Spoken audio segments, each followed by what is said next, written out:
Hello दोस्तों, मैं सौरभ मलिक आप सभी का टॉपिक स्टडी में स्वागत करता हूं। दोस्तों, आज रीजनिंग की वीडियो में हम देखने वाले हैं रीजनिंग का नया चैप्टर ऑर्डर अरेंजमेंट।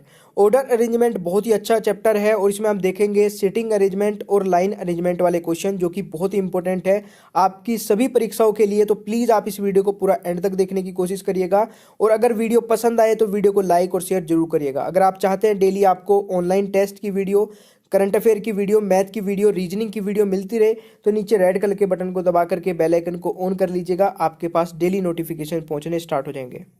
तो चलिए स्टार्ट करते हैं आज की वीडियो को। और आज की वीडियो में 10 अलग अलग टाइप के क्वेश्चन होंगे, तो वीडियो को पूरा एंड तक देखिएगा। हर टाइप के क्वेश्चन मैं कवर कराऊंगा जो आपके एग्जाम में पूछा जाता है। वीडियो पसंद आए तो वीडियो को लाइक जरूर करिएगा। यहाँ पे पहला क्वेश्चन है, कॉलेज पार्टी में 5 लड़कियां एक पंक्ति में बैठी हैं, यानी कि एक लाइन में 5 लड़कियां बैठी हैं एक कॉलेज पार्टी में। पी एम के बाईं ओर और ओ के दाईं ओर है।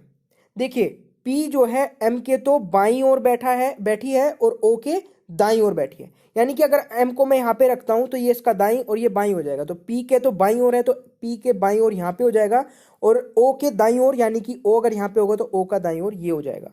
ठीक है, तो हम यहाँ पे करने की कोशिश करते हैं इसे ही बिल्कुल, ताकि आपको अच्छे समझ में आए। तो एम को मैंने यहाँ पे बैठाया, एम का दाईं ओर ये हो गया, बाईं ओर ये हो गया। तो पी के तो बाईं ओर है तो पी के यहाँ पे बैठ गई और ओ के दाईं ओर है तो ओ का दाईं ओर ये हो गया। यानी कि इन तीनों को हमने बैठा दिया। नेक्स्ट लाइन पे चलते हैं। क्वेश्चन बहुत आसान है बट बिल्कुल बेसिक से स्टार्ट करने वाले क्वेश्चन को और चैप्टर को भी।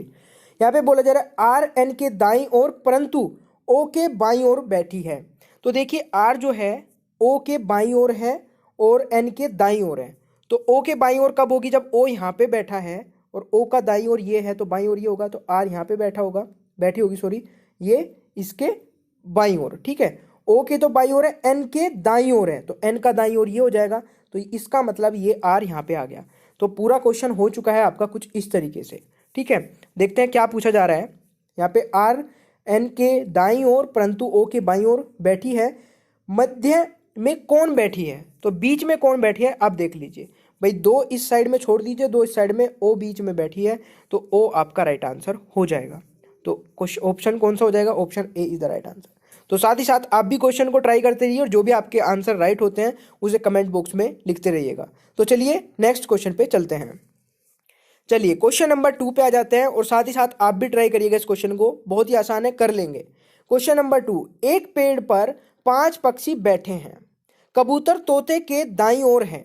देखिए, कबूतर तोते के दाईं ओर है, यानी कि अगर मैं कबूतर को तोते को यहाँ पे बैठाऊं तो इसका दाईं ओर ये होगा तोते का, और तो कबूतर जो है वो तोते के दाईं ओर है तो यहाँ पे हो जाएगा कबूतर। भाई क्वेश्चन में बोला तोते के दाईं ओर कौन है? कबूतर है। तो तोते को मैंने यहाँ बैठाया तो इसका दाईं हो गया, ये बाईं हो गया, तो दाईं ओर कबूतर बैठा है तो यहाँ पे बैठ गया। यहाँ तक क्लियर है? ठीक है, नेक्स्ट चलते हैं। तोते के दाईं ओर है।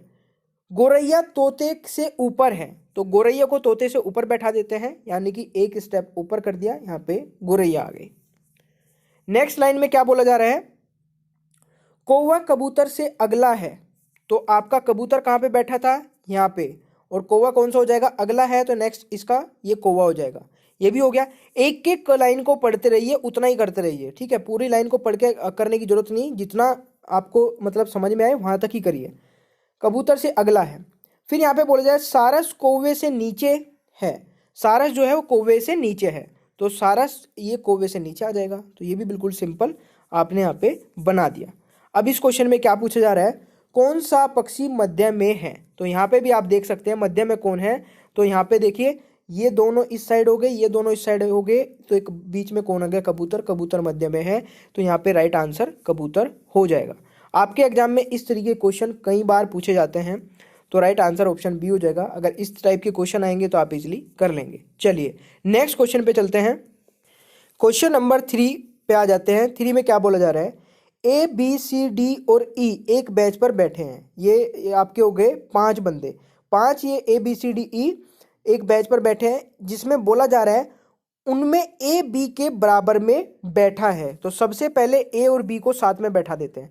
अब यहाँ पे बात आती है ए बी के बराबर में बैठा है। अगर मैं ए को यहाँ पे बैठा दूँ, बी को यहाँ पे बैठा दूँ, तब भी ए बी के बराबर में है। अगर बी को मैं यहाँ पे बैठा दूँ तब भी ए बी के बराबर में है। तो अभी ये डिसाइड नहीं है कि ए बी यहाँ पे है या बी यहाँ पे है। ठीक है, तो बी यहाँ पे भी हो सकता है, बी यहाँ पे भी हो सकता है। क्वेश्चन के अकॉर्डिंग अभी चलते हैं, पूरा धीरे धीरे क्वेश्चन क्लियर होगा। फिर नेक्स्ट बोला जा रहा है बी के बराबर में बैठा है, सी डी के बराबर में है परंतु डी ई के पास नहीं बैठा क्योंकि ई बेंच के बाएं किनारे पे बैठा है। दोबारा से पढ़ते हैं, सी डी के बराबर में है, सी और डी के बराबर में बैठे हैं, मतलब बराबर में दोनों। और यहाँ पे बोला जा रहा है ई के पास नहीं बैठा, डी ई के पास नहीं बैठा है क्योंकि ई बेंच के बाएं किनारे पे बैठा है। तो सबसे पहले ई को हम बाएं किनारे पे बैठा देते हैं। बाएं किनारा कौन सा होता है, ये, तो यहाँ पे बैठा दिया। सी डी के बराबर में है, तो अभी भी हमें क्लियर नहीं कि डी यहाँ पे है या यहाँ पे है, क्योंकि सी अगर यहाँ पे हम डी को रख दे और सी को यहाँ पे रख दें तो तब भी ये बराबर में ही होंगे, और अगर यहाँ पे रखे, डी को यहाँ पे रखे और सी को यहाँ पे रखे, तब भी ये बराबर में होंगे। तो ये भी अभी क्लियर नहीं हुआ कि डी यहाँ पे है या यहाँ पे है, ठीक है। बट ई का हमें कंफर्म हो गया कि बाईं ओर बैठा है। चलिए, यहाँ तक हो गया, बाएं किनारे पर बैठा है। सी का स्थान दाएं से दूसरा है। अब हमारा क्लियर हो गया कि दाएं से दूसरा सी कहाँ पे हो सकता है, यहाँ पे है, यानी कि दाएं ओर से दूसरा। अब हमें क्लियर हो गया कि सी यहाँ पे है और डी यहाँ पे, बिल्कुल कंफर्म हो गया, दोनों के स्थान हमने फिक्स भी कर दिए, ठीक है। ये हो गया, ई के सी का स्थान दाएं से दूसरा है। हाँ, अब यहाँ पे आते हैं, ए बी और ई के दाईं ओर है। ए जो है बी और ई के दाईं ओर है, यानी कि अब हमारा ए का भी स्थान फिक्स हो गया। ई यहाँ पे बैठा है, बी यहाँ पे बैठा है, तो ए ई और बी के दाईं ओर बैठा है। तो ये आपका बिल्कुल क्लियर हो गया कि ए का स्थान यहाँ पे। हमें ई का पता चल गया, सी का पता चल गया, डी का पता चल गया, और जब ई इन का पता चल गया तो बी आपका ऑटोमेटिक इस यहाँ पे आ जाएगा, क्योंकि इसका कोई स्थान चेंज नहीं होगा। तो यहाँ पे ये भी सारे क्लियर हो गए हैं, ठीक है। परंतु ए और सी का स्थान बैठा है। देखिए, ए जो है बी और ई के दाईं ओर है, परंतु ए और सी साथ बैठे हैं। ए और सी को साथ में बैठाना है, वो ऑटोमेटिकली ए और सी साथ में आ जाएंगे, क्योंकि ये दूसरे स्थान पे जब आएगा, यहाँ इन इससे दूसरे स्थान पे आएगा ई और बी के, तो ये साथ में ही आ जाएंगे, ठीक है ना। तो यहाँ पे ये पूरा क्वेश्चन हो चुका है भाई, ए और सी साथ में बैठे हैं। तब ए किन दो व्यक्तियों के मध्य बैठा है, ये आपसे पूछा गया है। ए किस किस के बीच में बैठा है ये आपको बताना है। तो ए के देखिए साइड में, इधर क्या है, बी है, इधर क्या है, सी है। तो ये हो जाएगा ए बी और सी के बीच में बैठा है। तो यहाँ पे हो जाएगा राइट ऑप्शन आपका बी और सी, यानी कि option A is the right answer. तो क्वेश्चन बहुत अच्छा था, आशा करता हूँ कि समझ में आया होगा। अगर कहीं पे भी डाउट लगा है तो कमेंट बॉक्स में लिख दीजिएगा कि क्वेश्चन नंबर 3 में डाउट है, फिर नेक्स्ट किसी वीडियो में देख लेंगे। चलिए नेक्स्ट क्वेश्चन पे चलते हैं। क्वेश्चन नंबर 4 पे आ जाते हैं। ये आपका सिटिंग अरेंजमेंट का क्वेश्चन है। यहाँ पे बोला जा रहा है 6 मित्र एक घेरे में बैठे हैं, ठीक है, यानी कि आपका कुछ इस तरीके से घेरा होगा, उसके चारों तरफ बैठे होंगे और ताश खेल रहे हैं, यानी कि उनका फेस अंदर की तरफ को है। ये भी यहाँ पे क्लियर होना चाहिए कि फेस किस डायरेक्शन में है। कई बार घेरे में बैठे होते हैं, सभी का फेस बाहर की तरफ को होता है। अभी ताश खेल रहे हैं तो इसका मतलब सभी का फेस अंदर की तरफ को है, ठीक है। तो यहाँ पे क्या बोला जा रहा है, सबसे पहला केनी डैनी के बाईं ओर है। तो सबसे पहले हमने एक घेरा बनाया, और ये घेरा बनाने के बाद में क्या लिखा, कैनी को हम यहाँ पे लिखेंगे, ठीक है। कैनी डैनी के बाईं ओर है, तो डैनी अगर यहाँ पे होगा तभी कैनी बाईं ओर आएगा। तो ये आपका कैनी डैनी के बाईं ओर आ गया, ठीक है। चलिए, फिर यहाँ पे बोला जा रहा है बॉबी और जॉनी के बीच में माइकल है। तो बॉबी और जॉनी के बीच में कौन हो जाएगा, देखिए, अगर यहाँ पे मैं बॉबी को बैठा देता हूँ जॉनी को, तो माइकल यहाँ पर आ जाएगा, या फिर जॉनी को यहाँ पे बैठा दूँ और बॉबी को यहाँ पे बैठा दूँ, तब भी आपका माइकल बीच में आएगा। तो अभी यहाँ पे कन्फ्यूजन है कि इधर बॉबी है या इधर बॉबी है, या इधर जॉनी है या इधर जॉनी है। अभी इसको क्लियर होगा, एक बार पूरी लाइन पढ़ लेते हैं। यहाँ पे बोला जा रहा है नेक्स्ट, माइकल बैठा दिया, कैनी और बॉबी के बीच में रोजर है, ठीक है। कैनी और बॉबी के बीच में, अगर बॉबी को मैं यहाँ पे बैठाता हूँ तभी कैनी और बॉबी के बीच में रोजर आएगा। तो इसका मतलब बॉबी का स्थान ये हो गया और जॉनी का स्थान ये हो गया। ये क्लियर हो गया है, समझा आप इस चीज़ को। मैंने क्लियर कैसे किया, क्योंकि इन दोनों के बीच में कब बैठाएंगे, अगर मैं इसको बॉबी को यहाँ पे बैठा दूँ तो इनके बीच में तो 2 बंदे आ जाएंगे ना। अगर इसको यहाँ पे बैठा दे, यहाँ पे बैठा दे, 3 आ जाएंगे, ठीक है। तो ये 3 हो जाएंगे, जबकि यहाँ पे बोला है बॉबी और कैनी के बीच में एक ही बंदा है, ठीक है। तो रोजर यहाँ पे आ जाएगा, ये बॉबी और कैनी के बीच में। तो जॉनी का यहाँ पे फिक्स हो गया। तो सभी के स्थान फिक्स हो गए। अब यहाँ पे क्या बोला जा रहा है, कैनी और बॉबी के बीच में रोजर है। माइकल के दाईं ओर कौन बैठा है, माइकल कहाँ पे है, माइकल आपका हो गया ये, इन दोनों के बीच में बताया गया था। तो दाईं ओर पूछा है, दाईं ओर बॉबी हो जाएगा। तो आपका राइट आंसर बॉबी हो जाएगा, ठीक है भाई, यानी कि option B is the right answer. तो इस तरीके के क्वेश्चन अगर आपके एग्जाम में देखने को मिलते हैं तो आप उनको जरूर करके आइएगा, छोड़ के मत आइएगा, क्योंकि अभी सिटिंग अरेंजमेंट का क्वेश्चन आपका आरपीएफ एसआई में आई थिंक पूछा गया था। तो बहुत सारे बच्चे बोल रहे थे कि इस टाइप के क्वेश्चन तो आपने कराए नहीं है। कराए मैंने पहले भी थे, बट इस टाइप के क्वेश्चन अगर अब की बार आते हैं तो देख लीजिएगा कि सर्कल में बोला गया है या राउंडेड किस तरीके से बोला गया है बैठाने के लिए, या लाइन में बैठाने के लिए बोला गया है, फेस बाहर की तरफ को है, फेस अंदर की तरफ को है, सारी चीज़ों का ध्यान रखते हुए क्वेश्चन को करिएगा। चलिए नेक्स्ट क्वेश्चन पे चलते हैं। क्वेश्चन नंबर 5 पे आ जाते हैं। 5 में बोला जा रहा है 5 पुस्तकें ABCDE है, इनमें CD के ऊपर है। तो आप कहीं पे भी लिख दीजिए CD के ऊपर है, बस इतना आपको पता होना चाहिए। अगर ये पुस्तक यहाँ पे रखता हूँ और C इसके ऊपर आ जाएगी, क्योंकि CD के ऊपर है। ठीक है, चलिए इनमें CD के ऊपर है, इनमें CD के ऊपर हो गए, E A के नीचे है। अब आप कहीं भी लिख दीजिए A को, E A के नीचे ही आएगा, इस चीज को बस क्लियर होना चाहिए आपको। E A के नीचे आ गया। नेक्स्ट लाइन में बोला है एक के ऊपर है, सॉरी हाँ D के ऊपर है। यहाँ पे बोला गया था पूरी लाइन E A के नीचे है तथा D के ऊपर है। तो D के ऊपर आपको समझ गए, देखिए D के ऊपर है, E जो है A के नीचे है और A के ऊपर है, D A के ऊपर है। ठीक है, तो D A के ऊपर कहाँ पे हो जाएगा, ये अगर A को यहाँ रखेंगे D ऊपर आ जाएगा, E नीचे आ जाएगा। तो क्लियर है यहाँ तक की। चलिए फिर नेक्स्ट लाइन में बोला जा रहा है A के ऊपर है, हाँ यहाँ एवं B E के नीचे है। तो B कहाँ पे आ जाएगा, E के नीचे, तो E का नीचे यहाँ हो जाएगा। तो अब क्या पूछा जा रहा है आपसे क्वेश्चन में, सबसे नीचे वाली पुस्तक है, तो सबसे नीचे वाली पुस्तक सीधी सीधी से आंसर आ रहा है आपका B हो जाएगा। तो यहाँ पे option D is the right answer, option D is the right answer. ऐसा करता हूँ कि समझ में आ गया होगा। चलिए नेक्स्ट क्वेश्चन पे चलते हैं। क्वेश्चन नंबर 6 पे आते हैं। 6 में बोला जा रहा है 6 व्यक्ति MNOPQ और R, 3 व्यक्ति प्रति पंक्ति में अनुसार 2 पंक्तियों में बैठे हैं, यानी कि ऊपर नीचे इस तरीके से बैठे होंगे 2 पंक्ति में 6 आदमी, 3 ऊपर 3 नीचे।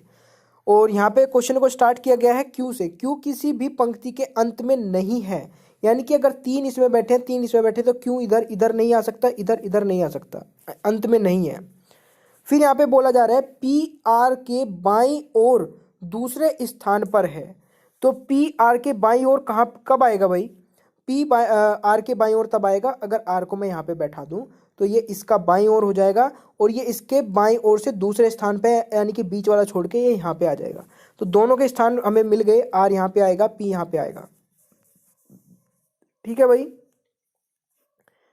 हाँ। तो नेक्स्ट बोला जा रहा है OQ का पड़ोसी है। तो OQ का पड़ोसी देखिए यहाँ पे, अगर मैं O को यहाँ पे बैठाऊं तब भी ये Q का पड़ोसी है, और Q को अगर O को यहाँ पे बैठाऊं तब भी ये Q का पड़ोसी है। तो अभी इन दोनों का क्लियर नहीं है कि यहाँ पे कौन सा आएगा। ठीक है, यहाँ पे O हो सकता है, यहाँ पे Q हो सकता है। तो ये बट आप दोनों पड़ोसी हैं, तो ये चीज़ हमें पता चल चुकी है। और P के विकर्णवत समूह है। तो यहाँ पे देखिए P के विकर्णवत समूह है, इसका मतलब ये है यानी कि आपका P के सामने नहीं है। ठीक है, तो ये O और Q आपका हो गए पड़ोसी। ठीक है, और यहाँ पे अभी M का डिसाइड नहीं है, तो M आपका यहाँ पे आ जाएगा। ठीक है, तो M आपका लास्ट में आ गया। अब यहाँ पे बोला जा रहा है NR का पड़ोसी है। तो NR का पड़ोसी का मतलब क्या हुआ भाई, देखिए R और P का डिसाइड हो चुका था, N बीच में आ जाएगा, तभी NR का पड़ोसी बन गया। चलिए N अगर वहाँ पे फिक्स है तो M नीचे आ ही जाएगा, वो आपका क्लियर हो चुका है।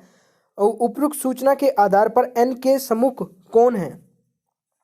देखिए जब N यहाँ पे आ गया और Q का फिक्स यहाँ पे हो चुका है, M यहाँ पे आ जाएगा। ठीक है, तो N के सामने कौन है, तो N के सामने Q हो जाएगा। तो N के सामने Q, राइट आंसर आपका Q हो जाएगा। Option B is the right answer. आशा करता हूँ कि आपको समझ में आ गया होगा। अगर कोई भी डाउट रहता है तो प्लीज़ कमेंट बॉक्स में आप पूछ सकते हैं। नेक्स्ट क्वेश्चन पे चलते हैं। क्वेश्चन नंबर 7 है आपका ABCDE और F एक गोल मेज के इर्द गिर्द स्थायी रूप से रखी कुर्सी पर बैठे हैं, किंतु आवश्यक नहीं है कि उनके बैठने का क्रम यही है। यह देखा गया है कि, देखिए यानी कि जिस लाइन में बोला गया है इस तरीके से नहीं बैठे हुए हैं, वो एक गोलदार मेज पे बैठे हैं। बैठे किस तरीके से वो देख लेते हैं। AD और F के बीच है, तो AD और F के बीच कब आएगा भाई, D या तो इधर होगा या इधर होगा। ठीक है, या तो इधर होगा D या इधर F होगा, बट इनके दोनों के बीच में है। अभी डिसाइड नहीं है कि F इधर है या इधर है। तो अब यहाँ पे देख लेते हैं नेक्स्ट लाइन में पढ़ के, सी डी के सम्मुख है, तो डी जिधर बैठा है वो उसके सामने सी बैठा होगा। अगर डी को हम यहाँ पे बैठा है तो सी यहाँ पे बैठा है, अगर डी को हम यहाँ पे बैठा है तो सी यहाँ पे बैठा है। अभी ये क्लियर नहीं है, ठीक है।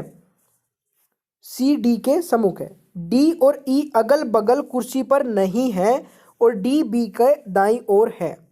ठीक है, डी बी के दाईं ओर आएगा, सॉरी बी के बाईं ओर बोला है शायद, डी बी के, हाँ ठीक है, बी के बाईं ओर है, दाईं ओर है सॉरी, तो ये बाईं ओर होगा तो इसके डी के दाईं ओर ये हो जाएगा। अगर ये यहाँ पे बैठा है तो एफ यहाँ पे हो जाएगा। अगर ये इन दोनों का स्थान फिक्स हो गया तो डी के सामने कौन है, सी है, तो सी का भी स्थान फिक्स हो गया। यानी कि हमारे किन किन का स्थान फिक्स हो गया, इसका इसका इसका इसका, और जब ये इसके दाईं ओर है तो बी का भी फिक्स ही हो गया है। बचा आपका ई, तो ई जहाँ पे एक स्पेस बचा है वो ई वहाँ पे बैठ जाएगा।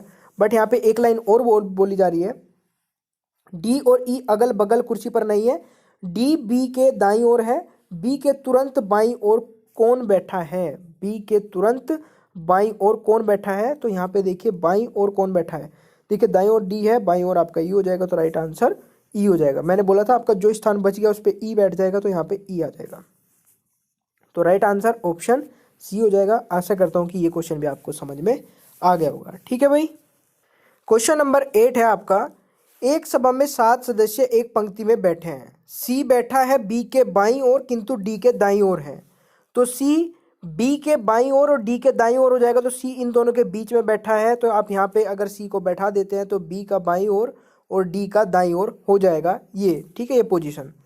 तो यहाँ पे हमें 3 का तो पता चल गया, इन तीनों के का स्थान क्या है।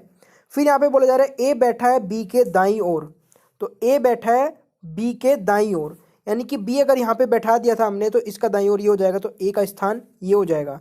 तो हमें मिल गया है इन चारों के स्थान कि कहाँ कहाँ पे बैठे हैं।